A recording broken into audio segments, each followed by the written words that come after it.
बिस्मिल्लाहिर्रहमानिर्रहीम। Dear students, अभी हम क्वेश्चन 3 सॉल्व करने जा रहे हैं। इट इज़ एक्सरसाइज 3C और हमारा जो टॉपिक है that is fractions. Select the correct answer from the following given options. इसका सबसे पहले ए पार्ट हम सॉल्व करने जा रहे हैं। If 9/13 is added to 6/13, which of following is incorrect. Keep in mind, हमने करेक्ट नहीं बल्कि जो 4 ऑप्शंस गिवन है इनमें से इनकरेक्ट फाइंड आउट करना है, नॉमिनेट करना है। तो इसको सबसे पहले हम सॉल्व करते हैं। सॉल्व करने के लिए हमने इसको कॉपी कर लिया, तो इसको हम सॉल्व करते हैं। 9/13 इज़ एडेड, प्लस साइन लगाएंगे हम टू द 6/13। डिनोमिनेटर दोनों का सेम है, इसको एज अ एलसीएम हम 1 टाइम लिखेंगे। जब डिनोमिनेटर सेम हो, जो टॉप नंबर होते हैं फ्रैक्शंस के, जिसको न्यूमिनेटर हम कहते हैं, उनको सिंपली ऐड कर लेते होते हैं। It is 15/13। इसको मिक्स नंबर की फॉर्म में हम शो कर सकते हैं। दैट इज़ 15 को 13 से डिवाइड किया 1 टाइम्स 13, माइनस किया तो 2 हो गया। तो इसका आंसर आ गया हमारे पास 1/2/13। This is the final answer. तो इसमें हमारे पास हम देखते हैं, और इसको हम कम्युलेटर लॉ में इसको इस तरह भी शो कर सकते हैं कि पहले हम जो ना 13 को लिख लें, 6 को लिख लें, 6/13 प्लस 9/13। तो ये दोनों सूरतों में ये भी ठीक है। और सेकंड ऑप्शन हमारे पास जो इसका आंसर आया है, this one it is also correct. और लास्टली फ्रैक्शन फॉर्म में इट इज़ आल्सो करेक्ट। ये सारी हमारे पास term this one and this one correct है। तो जो इनका रिज़ल्ट है that is not a whole number. So only option A result is a whole number, it is incorrect. So हमारा जो आंसर है that is A part in this the result is whole number. तो practically हम करते हैं तो वो whole number नहीं है, so it is incorrect.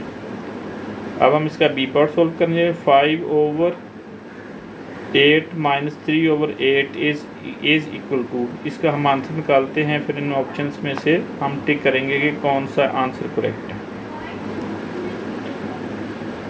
5/8 and -3/8, इन दोनों का जो डिनोमिनेटर है वो सेम है, 8 है। तो 8 को 1 टाइम्स हम लिखेंगे, तो एज एलसीएम। अब जो न्यूमिनेटर में है, न्यूमिनेटर में यानी टॉप नंबर जो हैं फ्रैक्शन के दोनों के, उनको माइनस कर लेंगे। It is 2/8, it is 1/4। 1/4 हम देखते हैं कि इसमें कौन सी ऑप्शन है। 1/4 is 2/8 is the option B. So क्योंकि हम इसको सिंप्लीफाई नहीं करेंगे, इसी फॉर्म में रहने देंगे, it is the correct answer. Now it is C part difference of 5/1/4 and 2/3/4 is equal to. अब इनको हम इसको सॉल्व करते हैं। सॉल्व करके इन ऑप्शंस में से हम टिक करेंगे कि कौन सा करेक्ट आंसर है। 5/1/4 माइनस 2/3/4। तो इसमें हमारे पास इसको मल्टीप्लाई करेंगे और इसका जो न्यूमिनेटर है उसको ऐड कर देंगे। It is 5/20 plus 1, it is 21/4 minus same like that, इनको मल्टीप्लाई करेंगे और 3 को इसमें ऐड कर देंगे। It is 8 plus 3 11/4। अब डिनोमिनेटर दोनों का सेम है, तो इसको 1 टाइम लिखेंगे हम। और सेम लाइक दैट, जब न्यूमिनेटर सेम हो तो उसके डिनोमिनेटर सेम हो तो जो टॉप नंबर्स होते हैं फ्रैक्शंस के, उनको ऐड या माइनस कर देते होते हैं। 21 माइनस 11, तो इसको माइनस किया हमने, तो इसकी वैल्यू हमारे पास आ जाएगी 10/4। 10 को डिवाइड करेंगे 4 के साथ, 4 2 8, तो 2 आंसर आ गया इसका। तो इसमें 2/2/4, इसको कैंसिल आउट किया, 2 1 2, 2 2 4, 2/1/2।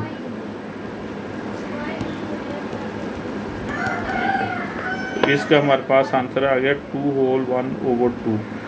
इसका हम देखते हैं कौन सी ऑप्शन इसकी करेक्ट है।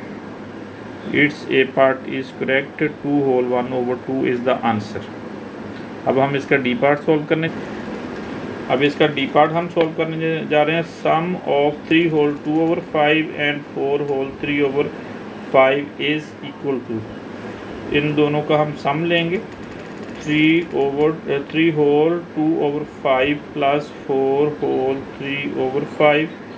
इनको सबसे पहले हम जो ना मिक्स नंबर को इम्प्रॉपर फ्रैक्शन में कन्वर्ट करेंगे। इसको मल्टीप्लाई करेंगे 4 के साथ और रिजल्ट को ऐड कर देंगे 3 में। It is 3 5 15 plus 2, it is 17/5 plus 5 4 times are 20 plus 3 23/5। अब इनका डिनोमिनेटर दोनों का सेम है, इसको 1 टाइम लिखेंगे एज एलसीएम। जब डिनोमिनेटर सेम हो तो जो टॉप नंबर फ्रैक्शन के होते हैं, जिसको न्यूमिनेटर हम कहते हैं, इनको सिंपली ऐड कर देते हैं। It is 40, 23 plus 17, 0 plus 1, it is 40/5। अब हम इसको डिवाइड करेंगे 40 को 5 के साथ। It is 8, 5 times are 40, subtract करेंगे तो 0 आ जाएगा, तो हमारे पास इसका आंसर आ जाएगा 8। तो अब इसकी ऑप्शंस में से हम ढूंढते हैं, C is the correct option. Same like that we are going to solve its E part. Common denominator of 9/14 plus 8 5/18 इस। अब इसका हमने कॉमन डिनोमिनेटर फाइंड आउट करना है, उसके लिए हम इसका एलसीएम लेंगे। अब इसको सॉल्व करते हैं। It's E part, the common denominator of 5/14 and 5/18। तो इनका हम लिखते हैं 9/14 प्लस 5/18। इसका सबसे पहले हम जो ना एलसीएम लेते हैं। एलसीएम लेने के लिए जो डिनोमिनेटर्स हैं उनको लिखेंगे और इसको प्राइम नंबर से हम डिवाइड करेंगे। It is also called the factorization method. इसको हम लॉन्ग डिवीजन से सॉल्व करेंगे। 2 मेथड होते हैं, एक फैक्टराइजेशन मेथड और दूसरा डिवीजन मेथड ऑफ एलसीएम। तो 2 पे डिवाइड किया, it is 7 and it is 9। अब हम इसको 3 से डिवाइड करेंगे, 7 एज इट इज़ आ जाएगा। 3 3 9, दोबारा 3 से इसको डिवाइड किया तो 3 1 3। अब 7 से डिवाइड कर दिया, 7 1 7। अब हम जो ना टॉप टू बॉटम इस तरह मल्टीप्लाई कर लेंगे तो ये इसका एलसीएम आ जाएगा, least common multiple.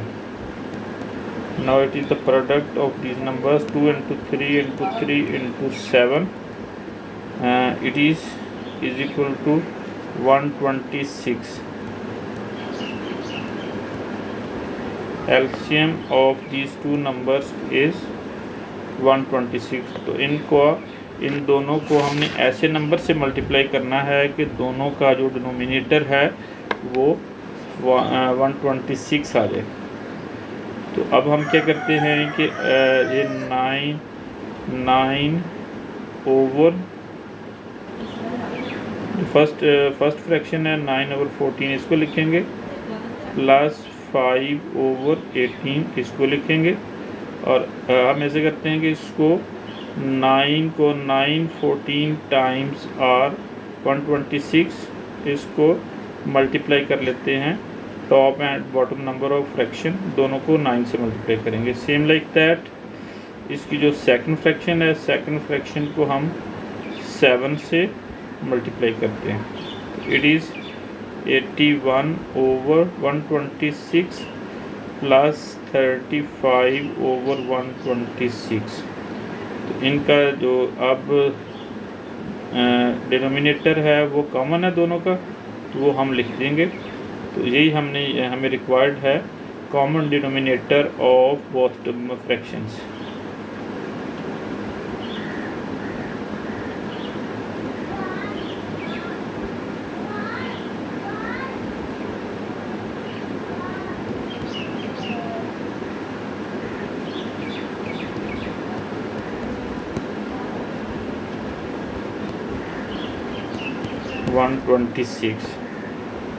It is the final answer of this part.